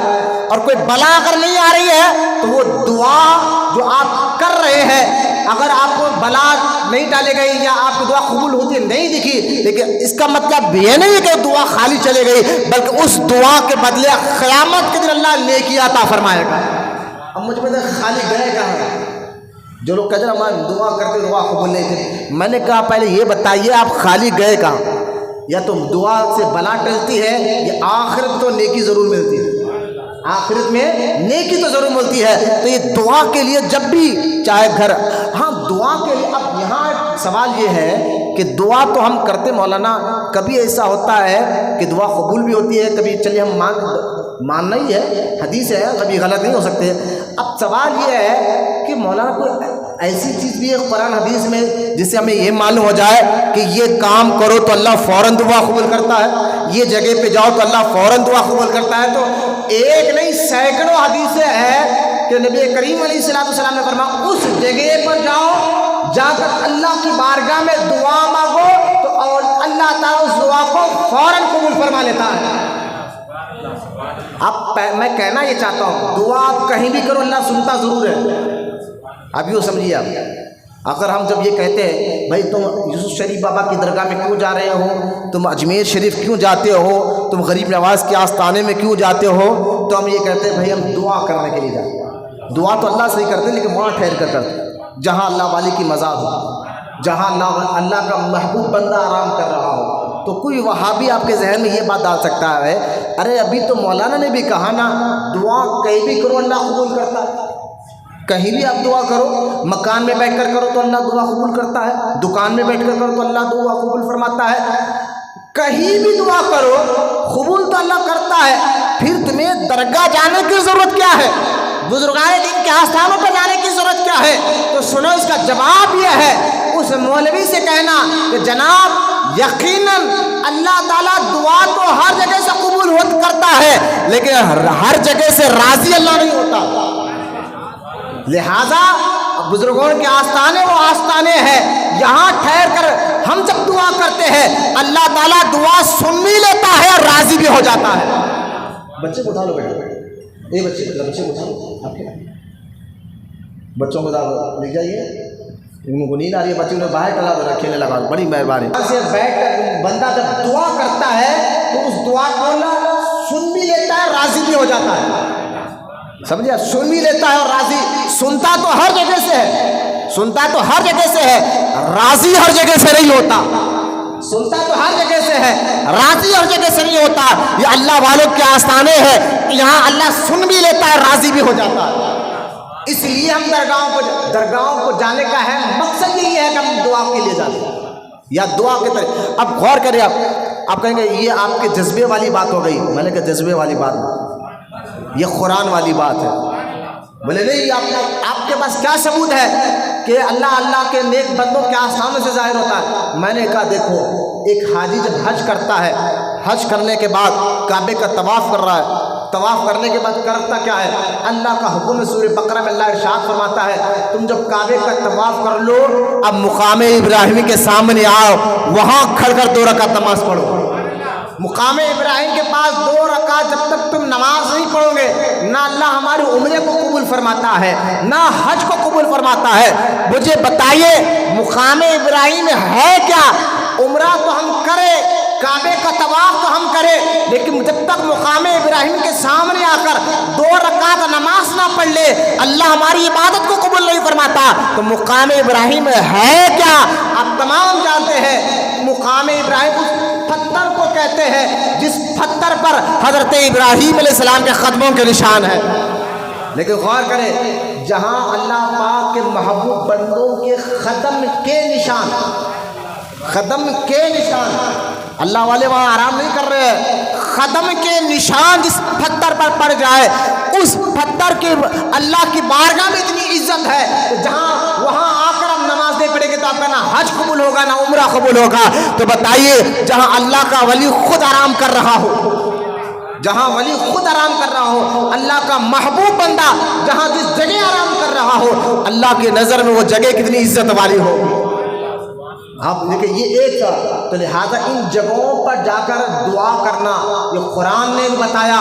حضور علیہ السلام سے پوچھا گیا حضور کوئی جگہ، کوئی وقت، کوئی ٹائم ایسا ہے جن جگہوں پر جانے سے، وہاں پر ٹھہرنے سے اللہ تعالیٰ دعا کو فوراً قبول فرماتا ہے؟ سرکار نے فرمایا ہاں، جب بندہ کعبہ کا طواف کرتا ہے، طواف کرنے کے بعد رکن یمنی کے پاس آتا ہے، کعبے کا جو دروازہ دکھتا ہے نا، ہم نے ٹی وی میں دیکھا ہوگا جو حاجی حج کے لیے، کعبے کے دروازے کے پاس نیچے سائڈ میں ایک چھوٹا سا حصہ ہے رکن یمانی. فرمایا وہاں ٹھہر کر جو بندہ دعا کرتا ہے، مجھے بتائیے کہ پورا حرم میں کہیں بھی، پوری دنیا میں اب دعا کہیں بھی کرو، قبول تو ہر جگہ سے اللہ کرتا ہے، لیکن سرکار نے فرمایا اس جگہ پہ ٹھہر کر دعا مانگو. اور ایک حدیث میں ہے حتیم میں ٹھہر کر دعا مانگو.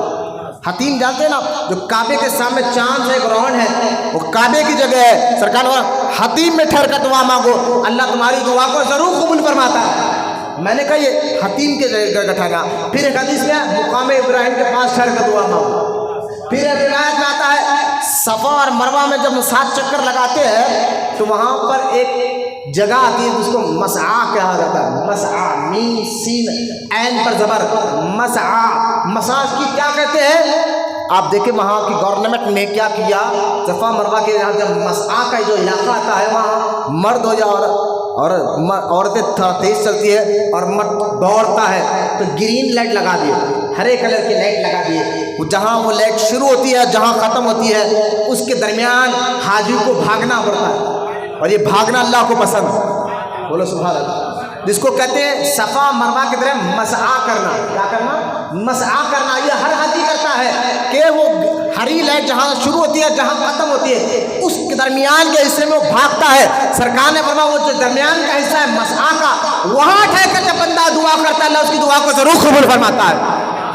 میں یہ ثبوت دے رہا ہوں کچھ جگہ ایسے ہوتے ہیں جہاں ٹھہر کر دعا کرنے سے اللہ قبول فرماتا ہے. دعا تو ہر جگہ سے قبول کرتا ہے، مطلب یہ ہے کہ اللہ راضی ہو جاتا ہے. تو صفا مروہ کی جگہ، مسعی کی جگہ، طواف، رکن یمانی اور حجر اسود اور جو ہے حتیم، یہ وہ مبارک جگہ ہے جہاں اللہ تعالیٰ دعاؤں کو قبول فرماتا ہے. اگر مدینہ پاک میں آ جائے، حضور کے روضے کے سامنے ٹھہر کر دعا مانگے، روضے رسول پر ٹھہر کر، کیونکہ قرآن میں خود اللہ فرماتا ہے، اللہ پاک فرماتا ہے جاؤکا، اے حبیب جو لوگ اپنے جانوں پر ظلم کرے، یعنی اللہ کی نافرمانی کرے، گناہ کرے، غلط کام کرے، اللہ تعالیٰ ارشاد فرماتا ہے جو اپنی جانوں پر ظلم کرتا ہے، جاؤکا اے حبیب وہ تیرے پاس آئے اور آ کر کیا کرے؟ کہ وہاں آ کر دعا مانگے مجھ سے. تیرے پاس آئے اور وہاں آ کر اللہ کی بارگاہ میں دعا مانگے تو اللہ فرماتا ہے واللہ غفور الرحیم، اے حبیب جو تیرے پاس آ کر مجھ سے دعا کرتے ہیں میں ان کے گناہوں کو معاف فرما دیتا ہوں. یہ آیت ہے قرآن کی ڈائریکٹ. اب بتائے ڈائریکٹ خود قرآن اللہ پاک قرآن میں کہہ رہا ہے حبیب کے پاس جا کر دعا مانگو. تو بعض وہابی کہتے ہیں نہیں جب حضور ظاہری زندگی میں زندہ تھے نا تب یہ کام تھا. میں نے ایسا نہیں, یہ آیت ہر وقت کے لیے. جب ظاہری زندگی میں حضور زندہ تھے تب بھی, دنیا سے جانے کے بعد بھی آج حضور اپنے قبر میں بھی زندہ ہے اب بھی, اور قیامت تک بھی مسلمان اس آیت پہ عمل کرتے ہوئے حضور کے روضے رسول کے قریب جا کر اللہ کی بارگاہ میں دعا کریں گے. اور رب نے وعدہ فرمایا ہے جو حبیب جو تیرے پاس آتا ہے اور وہاں ٹھہر کر دعا مانگتا ہے میں اس کی دعا کو ضرور قبول فرماتا ہوں. یہ آیت سے بھی پتا چلا کہ اللہ کے محبوب بندوں کے آستانوں پر ٹھہر کر دعا مانگنا یہ اللہ کو پسند ہے. اچھا ایک قرآن کی ایک آیت ہے جو سورہ ال عمران میں بھی ہے, سورہ مریم میں بھی ہے, سنیے آپ. وہ آیت جس میں حضرت یحییٰ علیہ السلام کا اللہ نے ذکر فرمایا, زکریا علیہ السلام کا ذکر فرمایا.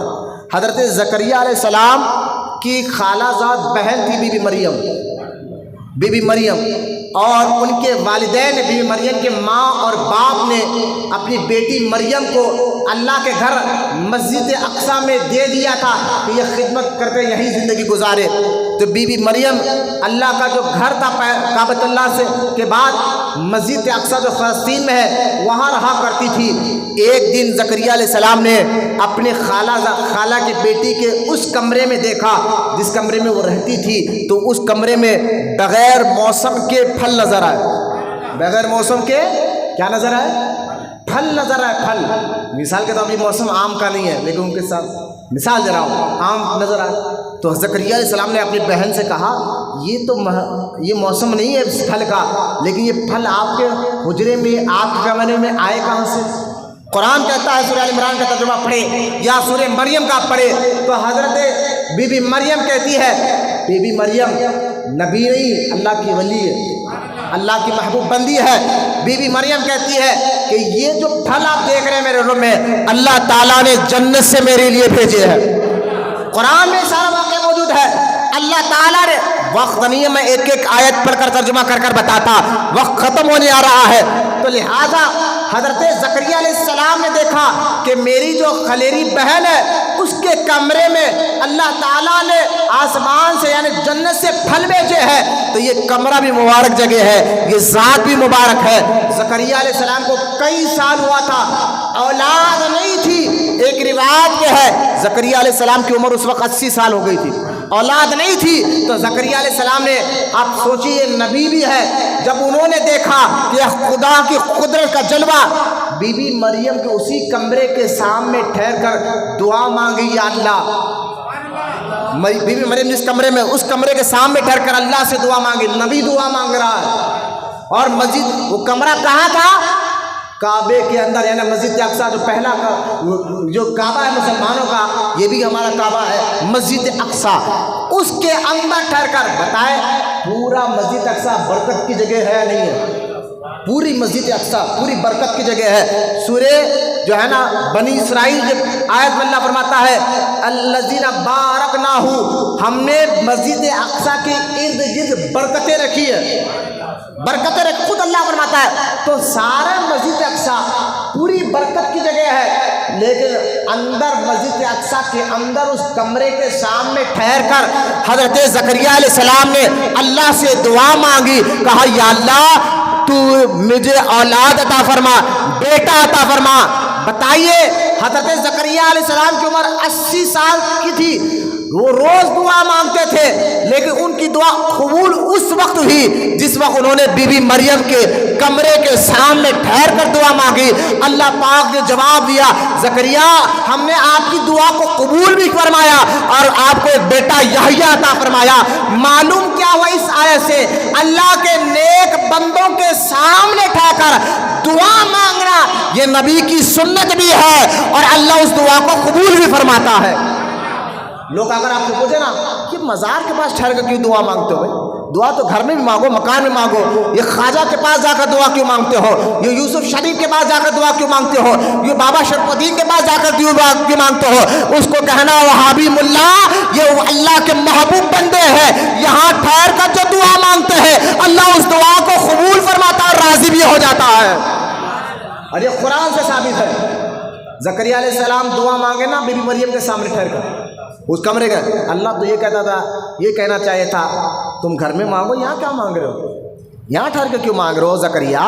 تم نبی ہو، یہاں ٹھہر کے کیوں مانگ رہے ہو؟ دوسری جگہ جاؤ، یہ بولنا چاہیے تھا نا۔ لیکن رب نے کیا کہا؟ ہم نے آپ کی دعا سن لی، بولو نا سبحان اللہ، سن لی۔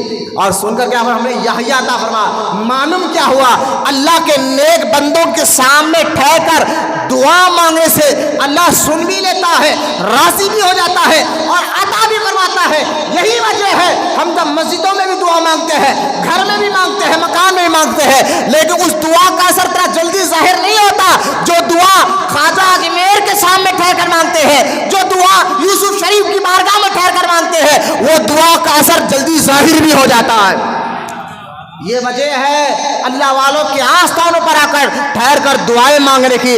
اور آپ کا ایک اچھا چیز یہاں ایک اور تانا یہ دیا جاتا ہے، ہمیں ایک بات یہ کہی جاتی ہے کہ ٹھیک ہے بھائی اللہ والوں کے آستانوں پر اس لیے جاتے ہیں کہ آپ کی دعا وہاں پر قبول ہوتی ہے، لیکن یہ معاملہ جو ہے نا، یہ معاملہ جو ہے وہ کہتے ہیں نہیں یہ انڈیا اور پاکستان کے مسلمانوں نے یہ طریقہ نکالا درگاہوں پر جا کر دعا مانگنا۔ اب لوگوں درگاہوں سے اتنی چڑ ہے وہابیوں کو، درگاہ بھی نہیں کرتے۔ آپ کو ایک مثال دے رہے، ایک مثال دے کر کہتے کہ غیر مسلم جو ہے نا ایک کھڑے ہوئے مورتی کی عبادت کرتا اور تم لوگ ایک لیٹی ہوئی مورتی کی عبادت کرتے۔ نئی باتیں ہمارے ذہنوں میں نوجوان بچوں کو بھٹکانے کے لیے، آپ کو ذہنوں کو خراب کرنے کے لیے کہی جا رہی ہے۔ اور جب بچے علماء کے بیان سن کر سمجھ گئے تو ایک تانا دیتے ہیں یہ انڈیا پاکستان میں ہے ایسی دعا کرنا، یعنی کسی کی مزار کے سامنے ٹھہر کر دعا کرنا، یہ انڈیا والوں نے نکالا، عرب میں نہیں تھا ایسا، عرب لوگ ایسا نہیں کرتے تھے۔ یہ میں کہتا ہوں سب سے بڑا جھوٹ یہی ہے کہ عرب نہیں کرتے۔ میں آج کے عرب کی بات نہیں کر رہا ہوں، آج کے سعودیہ کی بات نہیں کر رہا ہوں۔ یہ سعودیہ پہلے تو اس کا نام ہی مکہ ہے، قرآن میں سعودی کا نام کیا ہے؟ مکہ کا اللہ پر، یا تو حجاز مقدس کا ہے۔ سعودی تو محمد بن سعود نے اپنے نام پر سعودی عربیہ رکھ لیا ہے، لہٰذا یہ تو حجاز ہے، یہ تو مکہ ہے، یہ تو بکہ ہے۔ قرآن میں مکہ بھی اللہ نے کہا اور بکہ بھی اللہ نے کہا، یہ دونوں نام۔ لہٰذا یہ غلط بات ہے کہ مکے میں ایسا نہیں ہوتا تھا، لوگ مزار کے سامنے ٹھہر کر دعا نہیں مانگتے تھے، یہ غلط بات ہے۔ اگر آپ صحابہ کا دور دیکھ لیں، بولے سبحان اللہ، مولا کائنات سید السادات سیدنا علی المرتضیٰ رضی اللہ، میں ثابت کروں گا یہ انڈیا پاکستان کے لوگ جو مزاروں پر ٹھہر کر دعائیں مانگتے نا، وہاں جا کر درگاہوں میں جا کر، یہ طریقہ ہم نے نہیں پیدا کیا، یہ عرب سے ہی آیا ہے۔ لوگ کہتے ہیں نا عرب میں نہیں ہوتا، میں نے آج کے عرب کو مت دیکھ، 1925 کی تاریخ اٹھا کر دیکھ لے، عرب میں جنت البقیع میں طیبہ طاہرہ عابدہ زاہدہ بی بی فاطمہ زہرا کی مزار پر بڑی گنبد بنی ہوئی تھی۔ اگر 1925 کی آپ تاریخ اٹھا کر انٹرنیٹ پہ مارے، یوٹیوب کا فائدہ اٹھا کر دیکھیں اولڈ مدینہ منورہ، تو آپ کو جنت البقیع میں صحابہ کے مزاروں پر گنبدیں نظر آئیں۔ ان کو توڑا کس نے ہے؟ یہ حکومت، ان کا بس چلتا تھا تو حضور کے گنبد خضرا کو بھی توڑنا چاہتے تھے، لیکن اس وقت سارے مسلمانوں نے پورے دنیا بھر میں احتجاج کیا تو ڈر کر خاموش ہو گئے، ڈر کر خاموش ہو گئے۔ نہیں تو مکہ میں جو جنت المالا قبرستان ہے، وہاں بی بی خدیجہ الکبریٰ کی مزار پر گنبد بنا ہوا، تو یہ گنبدیں بھی عرب سے چلتے ہوئے آئے۔ کسی اللہ والوں کے مزار پر گنبد بنا دینا یہ بھی عربوں کا دستور ہے، اور یہی عربیوں کا، یہی صحابہ کا بھی طریقہ رہا کہ وہ جب بھی مشکل آتی حضور کے پاس آتے، حضور ظاہری زندگی میں تب بھی آتے تھے، حضور کے پردہ فرمانے کے بعد حضور کی قبر مبارک پر بھی آ کر صحابہ دعائیں مانگا کرتے تھے۔ بولے محبت سے دعا۔ آپ دیکھیں صحیح حدیث پاک ہے، حضرت علی فرماتے حضور دنیا سے جا کے 3 دن ہوا۔ کتنے دن ہوا تھا؟ 3 دن ہوا۔ اتنے میں ایک صحابی آئے اور حضور کے روضے مبارک کے سامنے کھڑے ہو گئے، اور کھڑے ہو کر جو ہے وہاں ٹھہر کر دعا کی کہ یا اللہ میں بڑا گناہگار ہوں، اور یا رسول اللہ آپ نے فرمایا تھا، اللہ نے کہا کہ اگر اپنی جان پر ظلم کرے تو آپ کے پاس آ کر دعا مانگے۔ یا رسول اللہ اللہ سے کہیے نا اللہ میری خطا کو معاف فرمائے، اللہ میرے گناہ کو معاف فرمائے۔ یہ دعا کر رہے تھے، حضرت علی فرماتے ہیں خدا کی عزت و جلال کی قسم قبر رسول سے آواز آئی، اے میرے غلام اللہ نے تجھے معاف فرما دیا ہے۔ اب صحابہ کی عادت دیکھیے آپ، صحابہ اکرام میں حضرت عمر کے دور کو پڑھے، حضرت ابوبکر صدیق کے دور کو پڑھے، حضرت عثمان غنی کے دور کو پڑھے، مولا کائنات علی مرتضیٰ کے دور کو پڑھے، امام حسن کا دور ہو، امام حسین کا دور ہو، ارے بڑے بڑے بزرگوں کے دور کو آپ پڑھے۔ عرب کے لوگ کی یہ عادت تھی، جب بھی مشکل آتی، پریشانی آتی تو صحابہ حضور کے خبر رسول پر جایا کرتے تھے۔ آپ غور کریں، ایک جنگ میں صحابہ دشمنوں سے لڑ لگے ہیں اور ایک گھوڑا زخمی ہو کر زمین پر گر گیا تو صحابی نے اپنے گھوڑے سے کہا ساتھ دے ورنہ میں مدینہ جا کر رسول اللہ کی خبر پہ ٹھہر کر تیری شکایت کروں گا۔ گھوڑے کو کہا اگر تو ساتھ نہیں دے گا رسول پاک کی قبر پر جا کر وہاں شکایت کروں گا۔ اتنا کہنا تھا، جانور بھی جانتا ہے کہ میرے آقا کا دربار ہے، فوراً کھڑا ہو گیا۔ پتہ کیا چلا، صحابہ تو ہر مشکل کے بارے میں حضور کے قبر مبارک پر جا کر دعائیں کیا کرتے تھے۔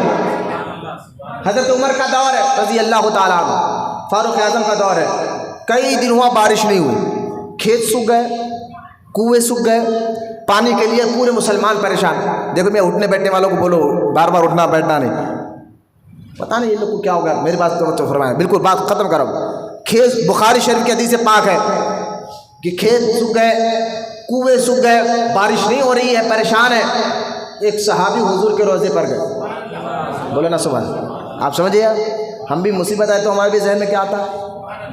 یہ آتا کہ مسجد میں جا کے نا نہیں تو پڑھتے ہیں الحمدللہ، اللہ ہمیں 5 ٹائم کا نمازی بنا آخری سانس تک، اس میں کوئی شک نہیں ہے، لیکن کہتے ہیں یار نماز تو پڑھے، چلو نا یوسف بابا کی بارگاہ میں، وہ اللہ کے محبوب ہے، اگر یہ کر دے دعا تو ہمارا بیڑا پار ہے نا، یہ مشکل ہے۔ تو یہ ذہن آتا کب ہے؟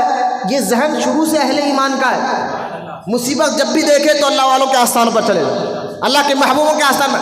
اب بارش نہیں ہو رہی ہے، اب پتہ ہے حدیث پاک میں ہے بارش نہیں تو دعا مانگو، وہ صحابی دعا مانگتے ہیں، نماز پڑھ کر دعا مانگو، نماز استسقاء کے بارے میں آیا ہے، لیکن وہ صحابی حضور کے روضے پر گئے، بولو نا سبحان اللہ، وہاں گئے، پتہ کیا چلا مصیبت کے وقت اللہ کے محبوبوں کے آستانوں پر آنا یہ انڈیا اور پاکستان کے مسلمانوں نے طریقہ نہیں نکالا، یہ طریقہ تو صحابہ اکرام کا بھی تھا، صحابہ کا یہی طریقہ تھا۔ فاروق اعظم کا دور ہے، حضور دنیا سے جا کر 4 یا 5 سال ہو گیا، ایک صحابی حضور کے روضے رسول پر گئے، کہا یا رسول اللہ بارش نہیں ہو رہی ہے، بولو نا سبحان اللہ، بخاری شریف کی حدیث پاک ہے نماز استسقاء، وہاں جا کر سرکار صحابی رسول نے دعا کی یا رسول اللہ بارش نہیں ہو رہی ہے، آقا دعا فرما دیجئے، دعا فرما دیجئے۔ اسی رات اس صحابی کے خواب میں حضور آئے اور آ کر کہا کہ میں نے غلام تیری دعا کو اللہ تک پہنچا دیا ہوں، عمر کو میرا سلام کہنا اور عمر کو یہ خوشخبری دینا بارش آنے والی ہے، بارش ہونے والی ہے۔ وہ صبح صبح اٹھے اور زیرت حضور کی بارگاہ حضرت فاروق اعظم کی بارگاہ میں گئے، اپنا یہ خواب سنایا اور سنا کر مبارکبادی پیش کی۔ حضرت عمر کے بارے میں آپ جانتے ہیں نا، دین کے بڑے کٹر، شریعت کے بڑے پابند۔ اگر کوئی سب میں ٹیڑھا بھی کھڑا ہوتا نا، سب میں نماز کی سب میں اگر کوئی ٹیڑھا بھی کھڑا ہوتا نا، حضرت عمر تلوار کی نوک سے پیر پہ مارتے، جلال اتنا تھا، دین کے خلاف ذرے بھی بات برداشت نہیں کر سکتے تھے، تلوار کی نوک لیتے پیر پہ مارتے، سیدھا کھڑا، کھاندے سے کھاندہ ملا کر کھڑ، کیونکہ سرکار کی حدیث ہے تم کھاندے سے کھاندہ ملا کر کھڑو، جس طرح تم آپس میں کھاندے سے کھاندہ ملا کر کھڑے رہیں گے اس طرح تمہارے دل آپس میں ملے ہوئے رہیں گے، تمہارے دلوں میں مسلمان کے خلاف بغض نہیں رہے گا، لڑائی نہیں رہے گا، جھگڑا نہیں رہے گا۔ جہاں تم یہ کام چھوڑو گے تمہارے دلوں میں بغض آئے گا، عداوت آئے گی۔ آج دیکھنے ہو رہا ہے لوگ ٹھہرنے کے لیے تیار نہیں، دھیرے دھیرے ہمارا حل ہی ہو گیا ہے۔ تو حضرت عمر دین کتنے کٹر پابند کہ ذری بھی غلطی برداشت نہیں کرتے، تلوار کی موٹ سے مارتے کے سیدھا کھڑے رہے۔ آپ فاروق اعظم ہے رضی اللہ تعالیٰ عنہ۔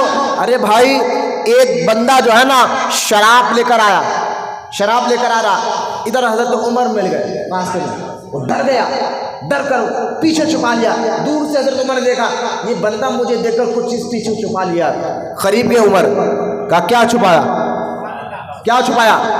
اب دل میں اس نے کہا یا اللہ پہلے عمر سے بچا لے، بولو اللہ صبح دعا کی اس نے ٹھہرے یا اللہ عمر سے بتا لے، اور وعدہ کرتا ہوں میرے مالک آج کے بعد شراب نہیں پیوں گا، وعدہ کرتا ہے کہ عمر سے بچا لے۔ اس نے ڈر کر حضور کچھ نہیں ہے، بلکہ چھپایا کیا؟ میں حضور کچھ نہیں ہے. حضرت عمر نے کہا بتاتا یا کوڑ لے لو ہاتھ میں. وہ ڈر کر کہنے لگا حضور سرکہ ہے. سرکہ جانتا نا دوا ساز کی دکان میں جو سرکہ ملتا ہے لوگ کھاتے ہیں, کھانا چاہیے. حضور کو بڑا پسند تھا, حضور کو بڑا پسند تھا. تو لہٰذا اس نے کہا حضور یہ سرکہ ہے. کہا بتا. اس نے جب یہ دعا مانگی نا یا اللہ عمر سے بچا لے, اللہ نے بھی لاج رکھ لی. بولو نا سبحان اللہ. ادھر حضرت عمر کا جلال دیکھے اور رب کا رحمت دیکھے. جب اس نے باٹل نکالا تو وہ سرکہ بن گیا تھا, شراب کا سرکہ. اور وہ بندے نے سچی توبہ کی. یہ حضرت عمر جس پر غضب کر دے تو اللہ بھی رحمت نازل فرما دے. اور وہ عمر, حضرت عمر کے سامنے وہ صحابی آ کر کیا کہتے, میں نے حضور کے روزے پر جا کر دعا مانگی تھی عمر. تو حضرت عمر یہ بول سکتے نا خبر پہ ٹھہر کے کہیں کوئی دعا مانگا میں شرک ہے, حرام ہے, گناہ ہے. گھر میں بیٹھ کے دعا مانگنا تھا, 2 رکعت نماز پڑھ کر دعا مانگنا تھا, یہ کیا کر دیا بول سکتے تھے نا حضرت عمر. میں نے کہا نا ابھی چھوٹی سی مثال دیا, خالی سب میں ٹیڑھا ٹھہرے تو جلال آتا تھا کہ یہ غلطی کر رہا ہے. اتنی بڑی غلطی کہ روزے رسول پہ ٹھہر کر دعا مانگنا غلطی ہوتی تو عمر خاموش نہیں ہوتے. عمر تو جلال میں آ جاتے یہ کیا کر دیا. نہیں یہ غلطی نہیں ہے, تو سارے صحابہ کا عمل تھا. حضرت عمر کو جب یہ خواب بیان کیا گیا, عمر کے آنکھوں سے آنسو جاری ہوئے اور فرمایا لبیک یا رسول اللہ, لبیک یا رسول اللہ. یہ حضرت عمر کا صحابہ کا عقیدہ روزے رسول. آپ دیکھیں فاروق اعظم کے دور میں حضور کی جو مسجد ہے مسجد نبوی, تھک تو نہیں گا نا, صرف 10 منٹ باقی رہے, میری بات سن لیں آپ. مسجد نبوی میں کام کرایا تھا حضرت عمر, اور کام کرائے نا تو حضرت عمر نے فرمایا یہ کیلے ہیں نا جو دیوار پہ تم مارتے ہو, یہ مسجد نبوی کے اندر مت مارو. صحابہ نے پوچھا کیوں؟ کہا حضور کے روزے کے سامنے آواز کیسی. بولے نا سبحان اللہ. ادب اتنا کہ جہاں میرے اور آپ کے نبی کی قبر مبارک ہو تو صحابہ ان کے سامنے آواز یعنی کیلے کی آواز کو, ہتھیلی کی آواز کو برداشت نہیں کرتے تھے. فرمایا نہیں ایسا مت کرو, کیلے نہ مارا جاؤ. ایک وقت کا واقعہ ہے, حضرت عمر بیٹھے ہوئے, ایک بندہ روزے رسول کے سامنے ٹھہر کر آوازیں سے بات کر رہا, اونچی آواز میں بات کر رہا. حضرت عمر نے بلایا اس کو, تو کہاں کا رہنے والا ہے؟ اس نے کہا حضور میں فلاں جگہ کا رہنے والا ہوں. حضرت عمر نے فرمایا اگر تو مدینے کے رہنے والا رہتا اور یہ حرکت تو جو حضور کے قبر مبارک کے سامنے ٹھہر کر اونچی اونچی آواز سے بات کر رہا ہے, اگر ایسی حرکت کرتا میں تجھے درے مارتا, کوئلے مارتا. تو مدینے کا نہیں اس لیے کہہ رہا ہوں حضور کے روزے کے سامنے اونچی آواز سے بات بھی کرنا گناہ ہے. یہ تو خبروں کی کوئی اہمیت نہیں ہے. میں نے کہا صحابہ کیا بتا رہے ہیں, ارے بولو نا سبحان اللہ. اسلام میں خبر کی کوئی اہمیت نہیں ہے, صحابہ بتا رہے کیا ہے, حضور کے روزے قبر پاک کی اتنا ادب کر کے بتا رہے ہیں. ارے صحابہ کی عادت تو یہ تھی, وہ تو بار بار رسول کے مزار پر جایا کرتے تھے. ابو ایوب انصاری کا واقعہ لے لے, وہ تو حضور کے روزے کے سامنے ٹھہر کر دعاؤں میں سارا وقت گزار دیتے تھے. میں نے کہا یہ عقیدہ کہ مصیبت کے وقت, پریشانی کے وقت, غم کے وقت اللہ کے محبوبوں کی قبروں پر جانا, وہاں جا کر دعائیں مانگنا, یہ انڈیا اور پاکستان کے لوگوں نے نہیں, یہ عرب سے ہی چل کر آیا ہے, عرب سے ہی چل کر آیا. اپنے عقیدے کو مضبوط کرے. آج کا اگر کٹا مولوی یہ کہے, آج کا ملا یہ کہے کہ نہیں جناب یہ قبروں کے سامنے ٹھہر کر دعا مانگنا حرام ہے, شرک ہے, اس کو کہو جناب یہ بات آپ جو کہہ رہے ہیں کہاں لکھا ہوا ہے؟ قرآن میں, حدیث میں؟ سرکار نے تو فرمایا میں نے تمہیں قبروں کو زیارت کرنے سے منع کیا تھا, اب کرو, اب کرو. اور جا کر کو السلام علیکم یا اہل القبور المؤمنین, یہ سلام کرو نا, ہے نا قبرستان آپ بھی جاتے ہوں گے, سلام آپ بھی کرتے ہوں گے نا. کیوں کرتے ہیں سلام؟ زندوں کو کرتے یا مردوں کو؟ زندوں کو سلام. ارے بھائی روح جسم گل گیا پیاز ہے, روح کا تعلق تو ہمیشہ زندہ رہتا ہے. روح تو اب بتائے کہ سلام کرنے کا حکم دیا جا رہا ہے اور رہا محبوبوں کے بندوں کا. اچھا مجھے بتائے, یہاں میں آپ کو اور ایک بات بتاؤں, یہ تو عرب کے لوگ کا, مکہ کے لوگ دیکھ لے, مدینے پاک کے لوگوں کو, صحابہ کو دیکھ لے, جب بھی مصیبت آتی رسول پر جاتے, بولو نا, جب بھی پریشانی آتی ہے روزے رسول پر جاتے. اب ہمارے سے میں آپ کو بتاؤں, یہ اور ایک واقعہ میں آپ کو بتاؤں. فلسطین میں ایک بزرگ کی مزار ہے, فلسطین میں ایک بزرگ کی مزار شریف ہے. جب بھی فلسطین میں اگر کوئی مصیبت, کوئی پریشانی آتی تھی, جو مسجد اقصی ہے وہاں پر یہ بزرگ کی مزار شریف ہے, اور جب بھی وہاں کے لوگوں کو کوئی مصیبت کوئی پریشانی آتی تھی تو وہاں کے لوگ ان کے آستانے پر جا کر دعا مانگتے تھے، اللہ ان کی دعا کو قبول فرماتا تھا۔ اور یہ کب کی بات ہے آپ سنیے، حضرت امام جس کا میں نام لے رہا ہوں، حضرت امام ملک العلماء ابو بکر مسعود کاشانی رحمۃ اللہ تعالیٰ علیہ، ابو بکر بن مسعود کاشانی رحمۃ اللہ تعالیٰ علیہ۔ اور یہ کب کس دور کے بزرگ یہ سن لیجیے آپ، یہ بزرگ جو ہے نا 587 ہجری کے دور کے بزرگ ہے جب پردہ فرمایا۔ اب یہ جو ہجری چل رہی ہے 1445 ہجری چل رہی ہے نا، لہٰذا اس حساب سے لگائے آج سے یہ جو بزرگ ہے جن کا نام ابو بکر بن مسعود کاشانی، ابو بکر بن مسعود کاشانی، ان کا مزار آج بھی مسجد اقصیٰ کے پاس ہے، فلسطین میں مسجد اقصیٰ ہے۔ اور جب یہ پردہ فرمایا 587 ہجری میں، آج 1445 ہجری ہے، یعنی 500-600 سال پرانے بزرگ ہیں یہ، آج کے نہیں 500-600 سال پرانے بزرگ ہے۔ تو وہاں کے لوگ جب بھی کوئی مصیبت آتی تھی ان کے آستانے پر جا کر دعائیں مانگتے تو اللہ تعالیٰ وہاں کے لوگوں کی مشکلوں کو آسان فرما دیتا تھا۔ اب بتائیے، یہ تو آج سے 500-600 مسلمان پہلے سے اللہ والوں کے قبروں پر جا کے دعائیں مانگتے تھے، یہ آج کا نہیں، صحابہ کے دور کا بھی طریقہ ہے، بولو اللہ سبحان اللہ۔ اور آج سے 500-600 سال پہلے چلے جائے تب بھی جو ہے مسلمان، چاہے وہ فلسطین کے مسلمان ہو، چاہے وہ عراق کے مسلمان ہو، چاہے وہ بغداد کے مسلمان ہو، عرب کے تو ہے ہی صحابہ تابعین۔ آپ دیکھ لیں عرب میں بغداد میں غوث اعظم سے بھی پہلے، غوث اعظم دنیا سے جا کر 800 سال ہو گیا ہے، غوث اعظم سے بھی پہلے کے بزرگ جن کا نام شیخ معروف کرخی ہے، شیخ معروف کرخی رحمۃ اللہ تعالیٰ علیہ، سارے بغداد کے لوگ وہاں کے مسلمانوں کو اگر کوئی مصیبت کوئی پریشانی آتی تو سارے مسلمان ان کے آستانے پر جاتے جن کا نام شیخ معروف کرخی ہے، وہاں ٹھہر کر دعائیں مانگتے، اللہ ان کی مصیبتوں کو دور فرماتا تھا۔ یعنی خبروں پر جانا آج کے مسلمانوں کا طریقہ نہیں، پہلے کے مسلمانوں کا طریقہ ہے۔ اور اللہ قرآن میں فرماتا ہے صراط الذین انعمت علیہم، ان کے راستے پر چلو جن پر اللہ نے انعام رکھا ہے۔ کتنے مسلمان اس دور کے مسلمانوں کو دین سمجھ میں نہیں آیا، آج کا جو مولوی سمجھاتا ہے ہمیں قبر پہ جانا شرک ہے۔ میں نے کہا یہ 800 سال پہلے مسلمان خبروں پہ جاتے تھے، صحابہ اور رسول پاک کی خبر مبارک پر جاتے تھے، یہ ان کو جب کہ دین سمجھ میں نہیں آیا۔ آج تو ہمیں سمجھا رہا ہے کہ اجمیر مت جاؤ، فلاں جگہ مت جاؤ۔ غوث اعظم سے پہلے کے بزرگ شیخ معروف کرخی رحمۃ اللہ علیہ، ان کے آستانوں پر لوگ جا کر دعائیں مانگتے تھے۔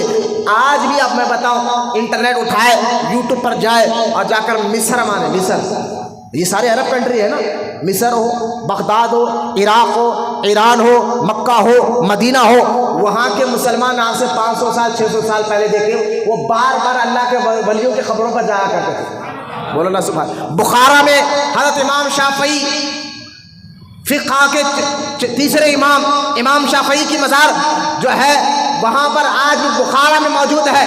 خود امام شافعی کے ایک شاگرد کہتے ہیں ہمارے استاد امام شافعی کو کوئی بھی حل مصیبت آ جاتی تو امام شافعی امام اعظم کے مزار پر جاتے، وہاں ٹھہر کر دعا مانگتے، اللہ ان کی مصیبت کو دور فرماتا تھا۔ بتائیے کتنے بڑے بڑے امام خبروں پر جا کر دعائیں مانگتے تھے، اللہ کے نیک بندوں کی خبروں پر۔